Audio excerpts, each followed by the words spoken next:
Alhamdulillah, para mahasiswa kita dapat bertemu kembali di dalam perkuliahan daring pada minggu ini.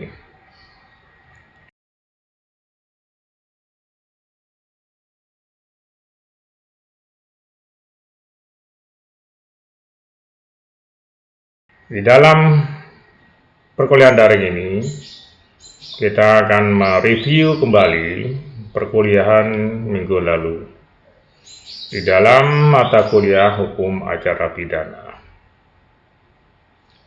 Sebagaimana saya sampaikan pada minggu yang lalu, bahwa untuk mempelajari hukum acara pidana ini, kita juga harus mempelajari sebelumnya mata kuliah hukum pidana. Karena di dalam mempelajari suatu hukum, itu harus secara keseluruhan, tidak hanya secara parsial mempelajari suatu mata kuliah hukum itu, termasuk di dalam perkuliahan hukum acara pidana ini. Di dalam hukum acara pidana itu berkaitan dengan hukum pidana. Kenapa? Di dalam mempelajari hukum acara pidana itu mengatur bagaimana untuk menjalankan daripada hukum pidana. Makanya hukum acara pidana itu disebut juga dengan hukum formil. Dia menjalankan daripada hukum material. Hukum pidana sebagaimana kita mengetahui pada perkuliahan sebelumnya adalah itu mempelajari daripada aturan-aturan, norma-norma kaidah yang diatur di dalam aturan ketentuan hukum pidana itu tersebut. Untuk mencari suatu perbuatan pidana, untuk mencari suatu peristiwa pidana, dan untuk menemukan siapa pelakunya. Nah, untuk menjalankan aturan tersebut, ya, untuk mengetahui siapa pelakunya tersebut, ya, diatur dengan hukum acara pidana. Sebelumnya masuk dalam materi hukum acara pidana, perlu diketahui pula bahwa sejarah adanya hukum acara pidana itu adalah ketentuan hukum acara di Indonesia ini yang mengandung sistem kontinental, ya, yang mengadopsi sebelumnya daripada hukum acara waktu Belanda, zaman Belanda, penjajahan waktu itu oleh Belanda yang mengadopsi daripada hukum acara sebelumnya, yakni HR, Het Herizin Landregement HR. HR ini adalah berlaku pada saat penjajahan Belanda itu yang diterapkan di Indonesia, ya, yang mana pada saat itu hukum acara, ya, itu dibagi-bagi, ya, pada tingkatan-tingkatan, ya, yang untuk Indonesia ini sebagai penjajah yang dijajah pada saat itu dilakukan dengan ketentuan HR. Ya, HR ini diatur oleh penjajah Belanda itu, ya, dengan Stadblad-nya nomor 44 tahun 41. Ya. Kemudian diadopsi oleh kita, ya, pada tahun 1981 dengan Undang Nomor 8 tahun 1981, sehingga dikatakan KUHP, Kitab Undang-Undang Hukum Acara Pidana, adalah produk nasional, legislasi nasional, karya, katakan karya agung Ya, karena apa? Karena dia adalah produk daripada negeri sendiri, bukan dari HR sebelumnya. Meskipun aturan atau ketentuan itu mengadopsi dari HR. Di dalam pedoman pelaksanaan KUHP ya, di Undang-Undang Nomor 8 1991 itu di dalam pedomannya ya itu mengatur berbagai ketentuan sebagai perubahan dari HR sebelumnya, yang antara lain itu mengatur hak daripada tersangka, ya, hak tersangka terdakwa ya dilindungi ya, yang sebelumnya di dalam HR itu belum sampai untuk melindungi hak-hak daripada tersangka terdakwa. Karena memang di dalam hukum acara pidana adalah dalam rangka untuk penegakan hukum, rule of law. Negara kita ini berdasarkan Undang Dasar 1945 adalah negara hukum. Ya, negara Rechtsstaat, bukan negara yang berdasarkan atas kekuasaan Majestuat. Untuk sendi-sendi daripada negara daripada rule of law itu adalah sendi-sendi yang secara universal mengatur, yang antara lain adalah pengakuan dan pelindungan HAM, termasuk ya saya katakan tadi bahwa hak-hak tersangka terdakwa itu diatur di dalam KUHP ya. Kemudian sendi-sendi yang lain di dalam sendi-sendi yang universal di dalam satu negara hukum adalah mengatur legalitas daripada tindakan aparatur penegak hukum untuk melaksanakan hukum acara itu, yang tentunya yang bisa dipertanggungjawabkan.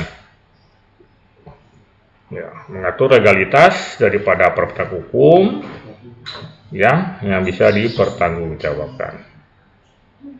Yang terakhir di dalam sendi-sendi universal suatu negara hukum, ya, rule of law itu adalah peradilan yang bebas.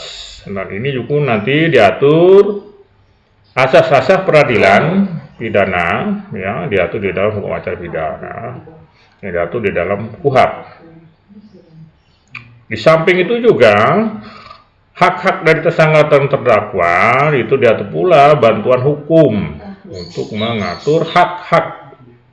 Ya, bantuan hukum itu adalah untuk mengatur, melindungi daripada hak-hak tersangka, sehingga hak-hak tersangka terdakwa itu terjamin sesuai yang diatur di dalam KUHP.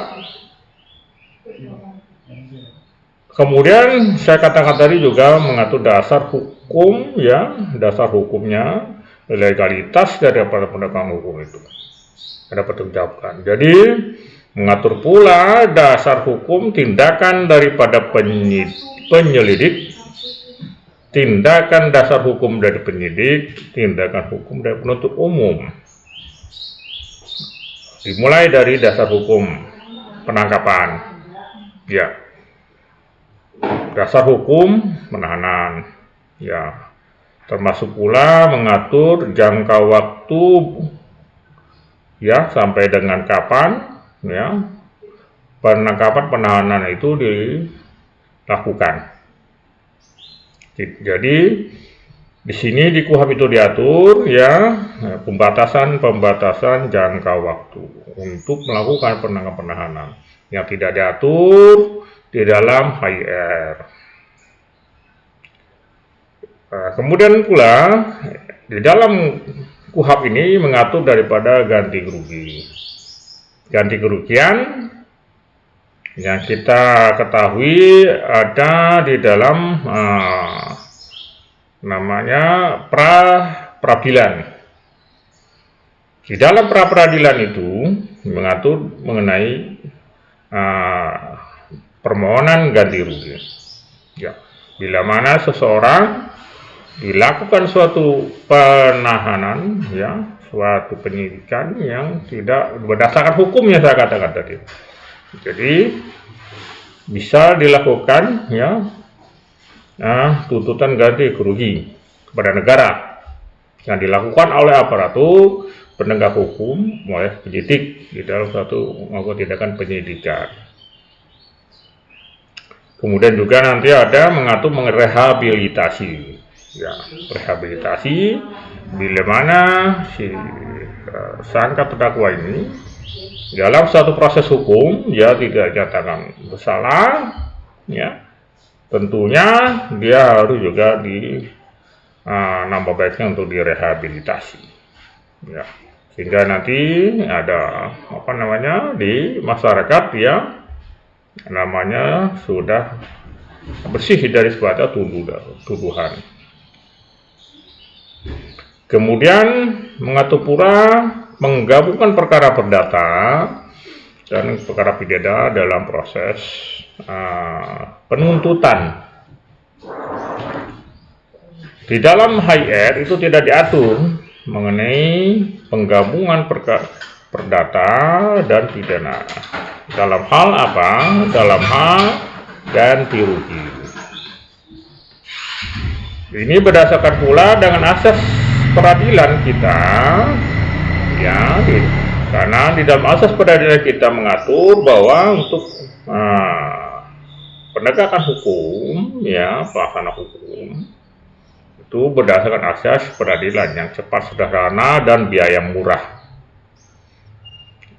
Oleh karena itu dapat dimungkinkan, ya, akan bisa dimohonkan ganti kerugian yang sebenarnya itu ada di dalam hukum acara perdata, ya, perbuatan melawan hukum perdata itu bisa dimasukkan, digabungkan di dalam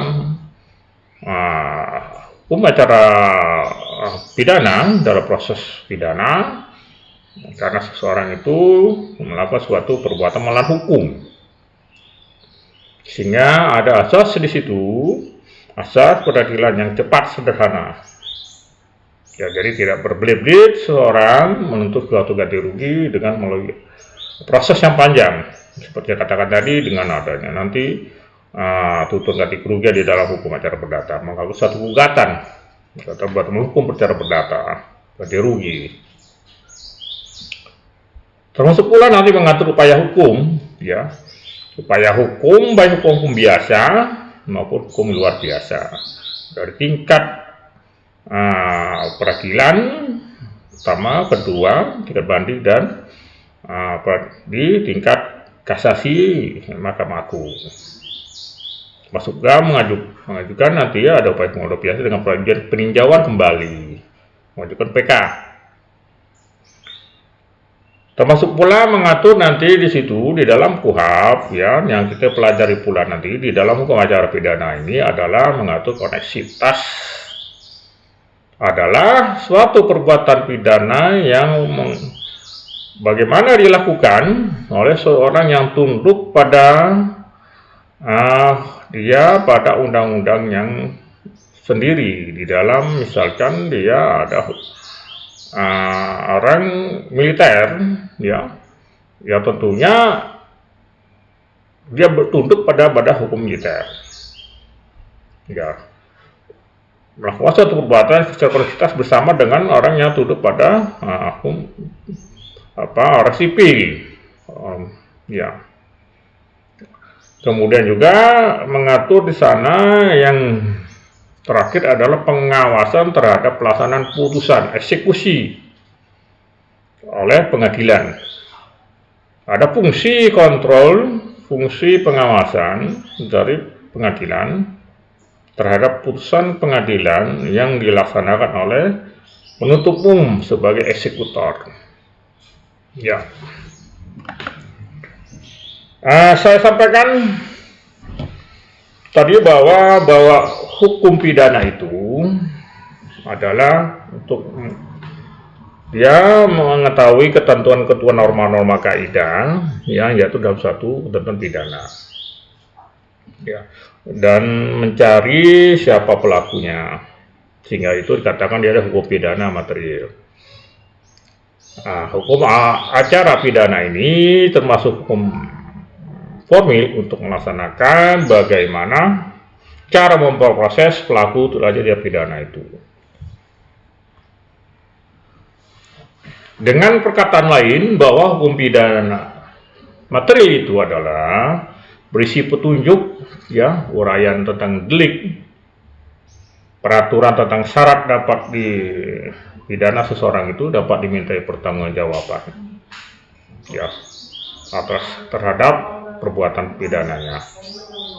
Sedangkan pidana formil itu adalah peraturan yang mengatur bagaimana cara negara itu, ya, melalui perlengkapannya, melalui aparatur penegak hukumnya, ya, apabila terjadi pelanggaran terhadap hukum pidana, ya. Kemudian bisa ditarik kesimpulan bahwa inti daripada hukum acara pidana itu adalah keseluruhan aturan hukum, ya, yang berkaitan dengan penyelenggaraan peradilan pidana serta prosedur penyelesaian perkara pidana, meliputi daripada proses yang diawali oleh pelaporan atau pengaduan. Nanti kita mempelajari, ya, kita mengetahui apa itu pelaporan, apa itu pengaduan, dan bagaimana perbedaan antara itu laporan dan pengaduan, dan siapa yang bisa melakukan laporan, ya, siapa yang bisa melakukan pengaduan. Kemudian mengatur pula penyelidikan, apa itu penyelidikan dan siapa yang melakukan penyelidikan, ya. Kemudian juga mengatur penyidikan, ya, apa itu penyidikan dan siapa yang melakukan penyidikan. Kemudian penuntutan, ya, pemeriksaan persidangan, siapa yang melakukan penuntutan dan apa itu penuntutan, ya, sehingga putusan eksekusi terhadap daripada putusan pengadilan yang sudah mempunyai kekuatan hukum tetap inkrah pan bewis. Nah, jadi inti dalam hukum acara pidana itu adalah mengatur dari proses penyelidikan sampai dengan di dalam proses pemeriksaan di persidangan. Ya. Di dalam mempelajari hukum acara pidana, tentunya kita juga harus mengetahui apa sebenarnya tujuan daripada hukum acara pidana itu. Tujuan daripada hukum acara pidana adalah untuk mencari menemukan kebenaran materi. Berbeda di dalam kita mempelajari hukum perdata, ya, itu mencari kebenaran formil, ya. Jadi di dalam hukum acara pidana ini dia mempelajari untuk mencari kebenaran materi. Kebenaran materi itu adalah kebenaran selengkap-lengkapnya dari suatu perkara pidana dengan menerapkan daripada ketentuan hukum acara pidana, dengan menerapkan KUHP, ya, terhadap suatu perbuatan pidana tadi, ya, secara jujur, ya, dan tepat, ya.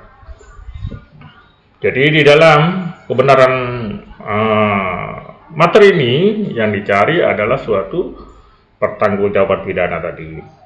Seseorang dapat pertanggungjawaban pidana tentunya dengan pembuktian, ya, pembuktian yang tentunya sudah diatur di dalam KUHP. Nanti kita mempelajari masalah pembuktian alat-alat bukti, ya, untuk mendapat seseorang itu dijatuh hukuman berdasarkan dua alat bukti yang cukup yang diatur di dalam KUHP.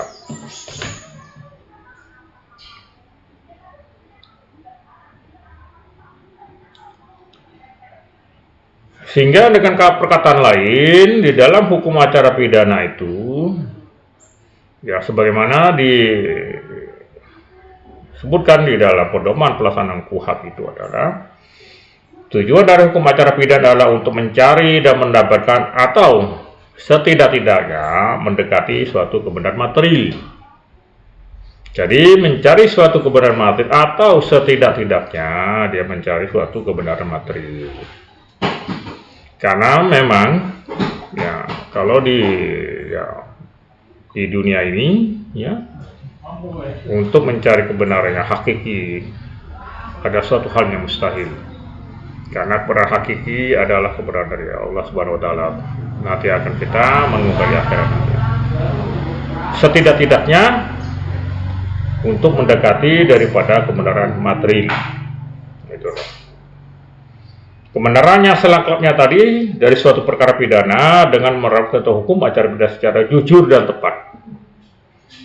Bila mana suatu hukum acara pidana itu diterapkan dengan secara jujur dan tepat, insya Allah ya akan mendekati daripada suatu kebenaran material tadi. Asalkan dilakukan oleh aparatur penegak hukum itu dengan secara jujur dan tepat, dia akan mendekati daripada kebenaran material, mengungkap suatu perbuatan pidana yang dilakukan oleh si pelakunya. Ketentuan hukum acara pidana itu dengan menerapkan hukum acara secara jujur tepat itu dengan tujuan apa? Untuk mencari siapa pelaku yang tepat, sehingga tidak adanya kesalahan seseorang yang dipidana, error in persona. Karena banyak terjadi ya suatu perbuatan yang sebenarnya bukan orang itu yang melakukan perbuatan pidana, tetapi orang itu dipidana. Ya, untuk menghindari ya suatu kesalahan dari orang yang melakukan perbuatan pidana, error in persona. Baik dia disangka sampai dia didakwa sampai dia diputus di persidangan. Dan selanjutnya juga meminta pemeriksaan dan putusan di pengadilan itu guna menumbuhkan apakah terbukti, sehingga nanti kita mempelajari pembuktian ya pembuktian daripada untuk melakukan ya proses di persidangan itu untuk menentukan pertanggungjawab pidana sehingga orang itu nyatakan bersalah melakukan suatu perbuatan pidana dan dia dihukum sesuai dengan atau pidana yang dilakukan.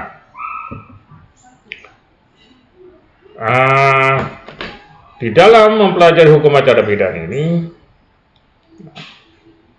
tentunya nanti kita mempelajari pula alur-alur beracara pidana. Kita mempelajari proses beracara.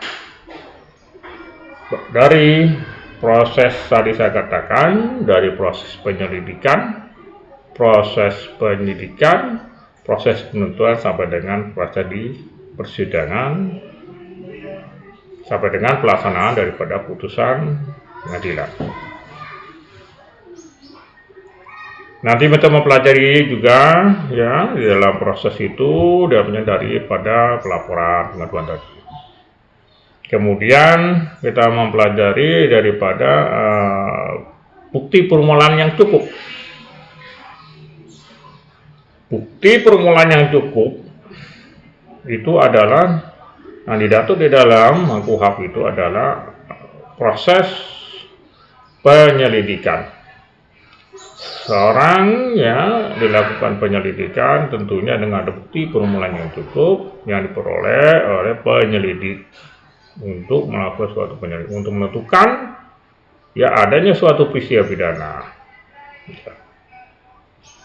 Kemudian dibuatkan nanti adanya proses pemeriksaan ya. Pemeriksaan ya. Di dalam proses itu tentu yang mintai untuk dilakukan pemeriksaan adalah para saksi ya. Saksi nanti mempelajari siapa itu saksi yang bisa dimintai proses BAP berita pemeriksaan itu ya. Kemudian juga ada ahli, ada pemeriksaan terdakwa. Juga nanti ada Kita mempelajari upaya hukum, tadi saya katakan upaya paksa ya, upaya paksa seperti penahanan. Ada nanti kita juga mempelajari bagaimana untuk melengkapi dari suatu pembuktian di dalam penyidikan itu, mencari alat bukti penyidikan, dilakukan penyitaan, dilakukan penggeledahan. Apa maksud dan tujuan ya daripada penyitaan dan penggeledahan? Apa dasar hukum jadi daripada penyitaan penggeledahan, dan siapa yang melakukan penyitaan penggeledahan? Nanti kita mempelajari daripada proses tersebut. Ya. Kemudian ya adanya suatu kewajiban daripada penyidik ya, bila mana laporan pengaduan tersebut yang diterima oleh masyarakat ya ditingkatkan menjadi suatu penyidikan, tentunya nanti kita mempelajari ada kewajiban ya yang dibebankan oleh penyidik yang dengan hubungan dengan penuntut umum ya, maupun nanti dengan hubungan dengan tersangka yang melakukan suatu perbuatan pidana itu. Nanti adalah suatu surat pemberitahuan dimulai penyidikan SPDP ya, yang dikirimkan oleh penyidik ke penuntut umum. Ini diatur di dalam KUHP kapan ya, surat pemberitahuan dimulainya penyidikan itu dikirim ke penuntut umum. Dalam rangka apa? SPDP itu dikirim ke penuntut umum. Ya. Kemudian juga nanti ada kewajiban seperti memberikan bantuan hukum kepada tersangka di dalam penyidikan. Dalam hal apa? Bantuan hukum di dalam proses penyidikan itu diberikan kepada tersangka. Nanti kita mempelajari KUHP ya, perbuatan pidananya bagaimana yang diberikan bantuan hukum pada tingkat penyidikan. Termasuk pula nanti di dalam tingkat penuntutan, di dalam proses persidangan. Kemudian sampai di dalam proses sebelum penuntutan ada namanya proses pra penuntutan. Kita mempelajari apa itu namanya pra penuntutan ya. Kalau kita melihat di dalam KUHP tidak menyebut secara limitatif apa itu pra penuntutan. Tetapi di dalam KUHP itu mengatur bagaimana proses daripada pra penuntutan. Jadi para mahasiswa ya, sebelum kita masuk pada materi satu persatu ya saya katakan tadi, kita pada perkuliahan ini adalah untuk mengetahui daripada dasar-dasar dulu daripada hukum acara pidana. Kita mengetahui dulu daripada sejarah daripada hukum acara pidana ini. Kita mengetahui dulu apa maksud dan tujuan daripada hukum acara pidana ini. Kita mengetahui dulu apa perbedaan-perbedaan yang diatur di dalam hukum acara pidana ini, yang diatur di dalam KUHP dengan ketentuan-ketentuan hukum acara pidana yang diatur di dalam HIR pada zaman Belanda itu. Ya. Sehingga nanti mahasiswa bisa membedakan antara KUHP dengan HIR. Apa ketentuan-ketentuan yang diatur di dalam KUHP, apa ketentuan yang diatur di dalam HIR. Demikian yang kami sampaikan dulu ya, yang saya sampaikan dengan materi review materi kuliah kita ini, dengan nanti para mahasiswa dapat mendalami sebelum perkuliahan yang akan datang ya. Semoga dalam keadaan sehat walafiat, tetap semangat, tetap menjaga kesehatan sampai dengan perkuliahan selanjutnya.